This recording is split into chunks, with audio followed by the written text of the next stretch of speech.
Never thought living in a quiet suburban neighborhood could be hazardous. My neighbors had always seemed normal. Their lawns neatly trimmed, and their mailboxes lined up like little soldiers. That is, until Keran moved in. You know the type, the self-appointed guardian of rules, wielding her HOA power like a scepter. Her arrival was subtle at first, a friendly chat about trash cans, a passive-aggressive note about my landscaping. But soon, her obsession shifted to my prized possession, my $300,000 Lamborghini Aventador. It wasn't just any car. It was a beast of engineering, a machine that roared like a lion when I turned the ignition. I had spent years building my life, both in the military and in the civilian world, to afford something this extraordinary. It wasn't just about wealth, it was about control, precision, and excellence. And apparently that made it a target. It started with small things. A note left on my windshield complaining about the unauthorized parking in front of my house. Another day, I came home to find some scratches along the side of the car.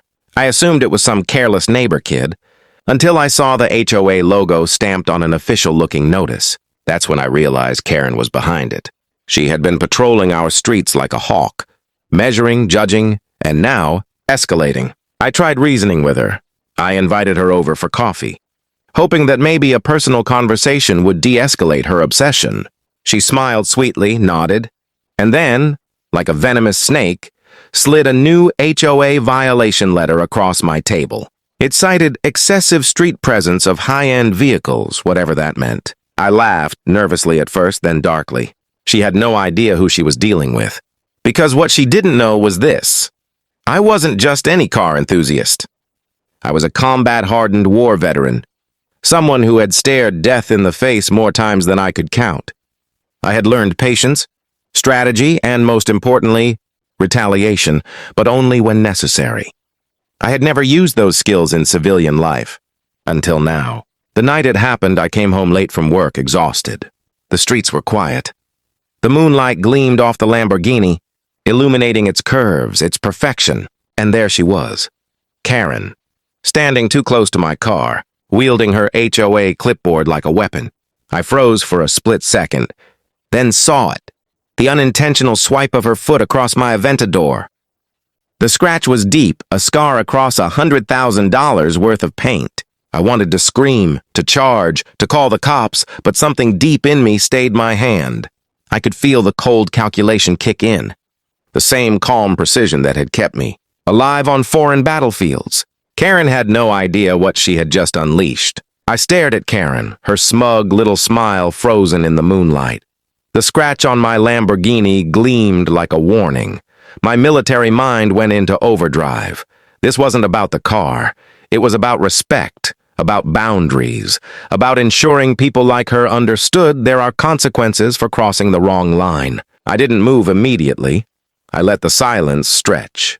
In those moments, I replayed everything I had learned in combat: patience, observation, precision. My years overseas had taught me to assess threats before reacting. Keran wasn't armed. She wasn't dangerous in the traditional sense, but her arrogance, that could be fatal to her sense of reality. "Keran," I said calmly, my voice steady, low. "Do you know what you just did?" Her smile faltered, and for a second I thought she might run. Instead, she puffed up, her eyes narrowing. "Your car is an eyesore," she said, her voice trembling slightly. "It doesn't belong here. You're flaunting it." I laughed quietly, almost bitterly. "Flaunting it? No, Keran. I work hard. I earned it. And you? You hide behind rules you barely understand, bullying people who live their lives." She started fuming, waving her clipboard in my face. "I report violations. That's my job. You're—" I raised a hand, not threatening, but commanding. "Stop." It was amazing how quickly the tone changed after that.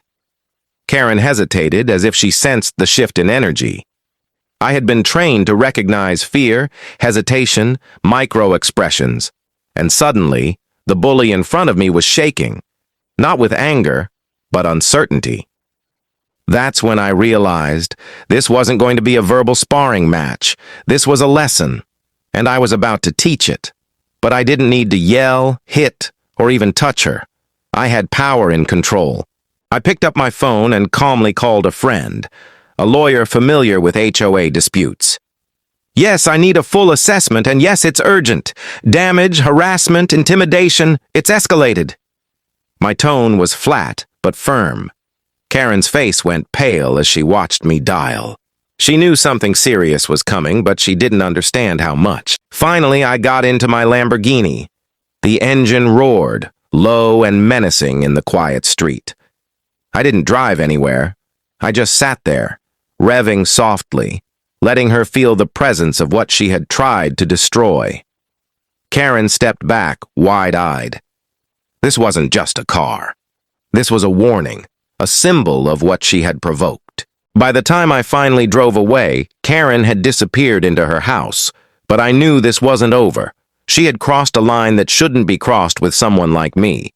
And like any seasoned war veteran, I don't forget. I don't forgive easily. Tomorrow, the real battle would begin. But tonight, she felt the first tremor. The next morning, I woke up early, before the sun even thought about rising. Most people in the neighborhood were still asleep, blissfully ignorant of the storm about to hit. But not me. I had a plan, and it wasn't born out of anger, it was strategy, honed from years in situations where a single misstep could cost lives. Karen had started this war, and now it was my turn to respond, intelligently. I started by documenting everything. Photos of the scratches on my Lamborghini, videos of her lurking around my driveway, screenshots of her HOA threats. Every tiny detail mattered. If this went to court, I would have an undeniable record. She might think she could intimidate people with rules and paperwork, but rules were useless against facts. And facts? I had plenty of those. Next, I called my lawyer. I explained the situation calmly, clearly, with precision. Karen's behavior is harassment, I said. There's property damage, intimidation, and violation of my rights. I want a cease and desist drafted immediately, with potential legal consequences if she ignores it. The lawyer didn't hesitate. We'll handle it. She won't see it coming.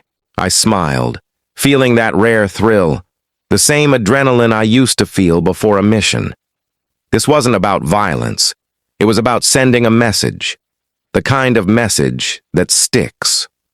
By mid-morning, I was outside, casually washing my Lamborghini, letting the sunlight glint off its flawless curves.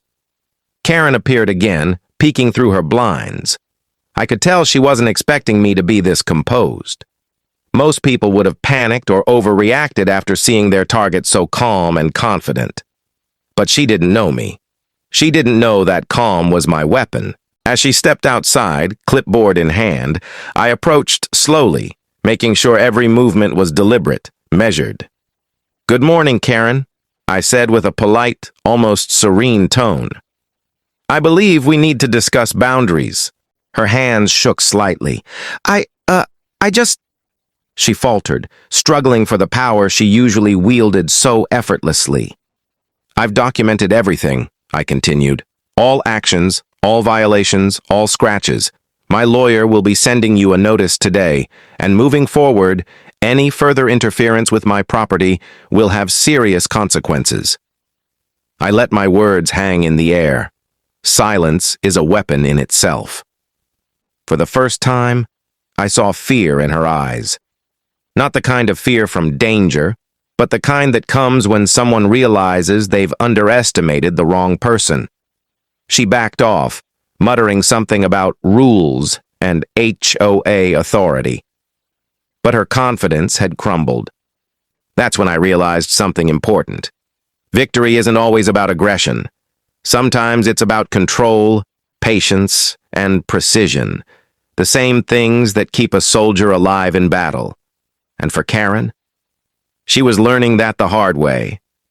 By the time I drove off that afternoon, Lamborghini gleaming, I felt a strange sense of satisfaction. This wasn't just about a car anymore. It was about respect, and Karen was about to learn a lesson she wouldn't forget. By the next day, Karen was already trembling behind her HOA fortress of papers and rules. I could see her from my driveway, pacing nervously, muttering under her breath. The neighborhood was buzzing quietly. People were noticing the tension, whispers spreading like wildfire. But I didn't care what they thought. This wasn't for the neighborhood. It was personal. And in my world, personal meant precise. I parked the Lamborghini in front of my house, polished to perfection, every reflection of sunlight a silent warning. Keran stepped outside, clipboard in hand, ready to launch her next assault. But I was ready. Not just ready, I was 3 moves ahead. "Keran," I said calmly, walking toward her, "your attempts to damage my property and intimidate me have been recorded. Your actions are harassment and I've involved legal authorities. This ends now." Her mouth opened, probably to spew some HOA jargon, but she didn't get a word out. She froze, finally realizing her power wasn't enough. Not against someone who had faced war and survived. Not against someone who knew how to turn patience, observation, and strategy into weapons more lethal than guns or fists. I pulled out my phone and showed her the lawyer's email. A formal cease and desist, complete with a detailed record of her actions, ready for court if necessary. The color drained from her face as she read every word. Suddenly, the rules she had wielded like a sword felt useless, powerless against evidence and consequence. "You see, Keran," I said, my tone soft but firm. "This isn't about me being angry. This is about understanding boundaries, about respecting other people's lives and property. Your little HOA threats won't intimidate me, and any further interference will have real consequences." She swallowed hard, fumbling with her clipboard. For the first time, she looked small, defeated, and utterly exposed. The aura of authority she had carried like armor melted away. I didn't need to raise my voice, curse, or threaten physically.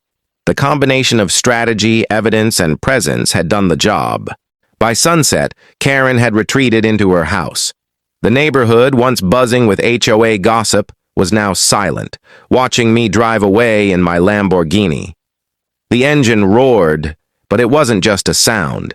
It was a symbol of victory, of control regained. The scratches would be repaired, but the lesson would remain. Never underestimate someone who has survived war, who has patience, skill, and the resolve to protect what's theirs. As I sped down the quiet streets, the sunset reflecting off the Aventador's polished curves, I realized something.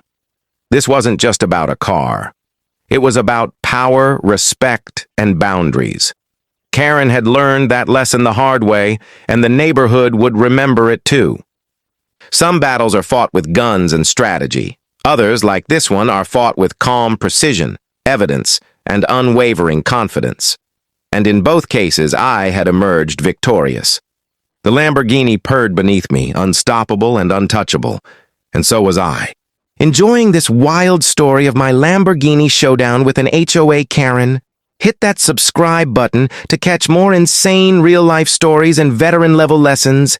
Give this a like if you felt the tension, and drop a comment below. What would you have done if someone scratched your $300,000 car?